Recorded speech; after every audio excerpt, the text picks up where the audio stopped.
Quelles sont finalement les méthodologies à suivre par les entreprises pour justement arriver à une meilleure conciliation, et que je pense votre société Oxen propose notamment lors de vos conseils?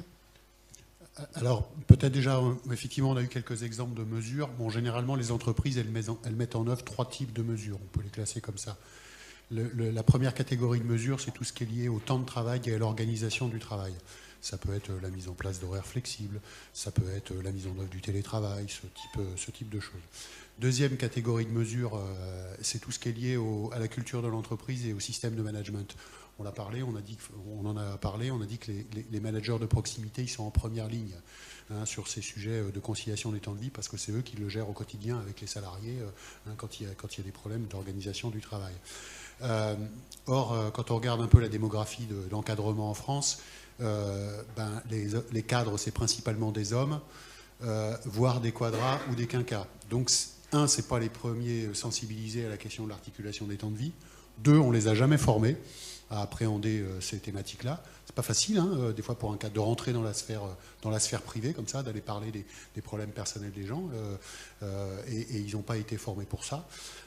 Et puis 3, bien souvent, c'est pas forcément dans leurs objectifs, dans les objectifs individuels qui sont donnés. Donc l'encadrement est vraiment en première ligne, et donc toutes ces mesures, je dirais, qui visent à aider le changement, accompagner le changement, je dirais, des managers de proximité, elles sont très très importantes. On l'a dit, on a tous à y gagner, et on a tous à gérer notre propre changement dans cette façon d'appréhender l'articulation des temps.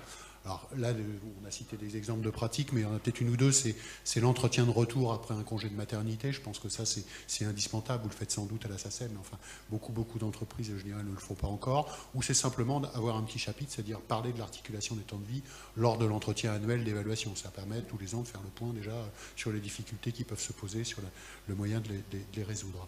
Troisième sujet, c'est tout ce qui est prestations financières et services social, enfin pas service social, service aux salariés, affaires sociales. Alors les mesures emblématiques, c'est la mise en place de crèches, de conciergeries d'entreprise, etc.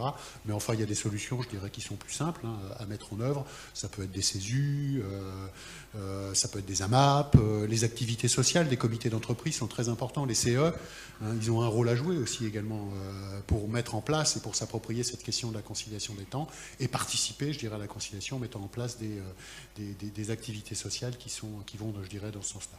Voilà. Alors, en termes de méthodologie, je ne sais pas s'il y a des grandes annonces à faire. Bon, ce qui est important, c'est de se concerter. Je pense qu'il faut saluer la démarche qui est faite aujourd'hui par la DRH, je dirais, de partager ou d'échanger sur tous ces sujets-là. La concertation avec les partenaires sociaux, avec les salariés, elle me semble indispensable. C'est un sujet fédérateur, en plus, on l'a vu, tout le monde a à y gagner, donc généralement, ça peut être un sujet de dialogue social, et c'est un sujet sur lequel on peut avancer assez facilement. Attention à la question de l'équité entre les salariés. On a parlé des familles, mais il y a des gens qui n'ont pas d'enfants. Voilà. Donc il faut effectivement avoir quand même une forme d'équité dans les mesures, je dirais, qu'on peut mettre en œuvre sur toutes ces questions de conciliation des temps. Or, on peut aussi avoir à mieux concilier parce qu'on habite loin, même si on n'a pas d'enfants, ou simplement parce qu'on a envie d'avoir une vie sociale ou une vie personnelle, je dirais, ou de s'impliquer sur d'autres sujets.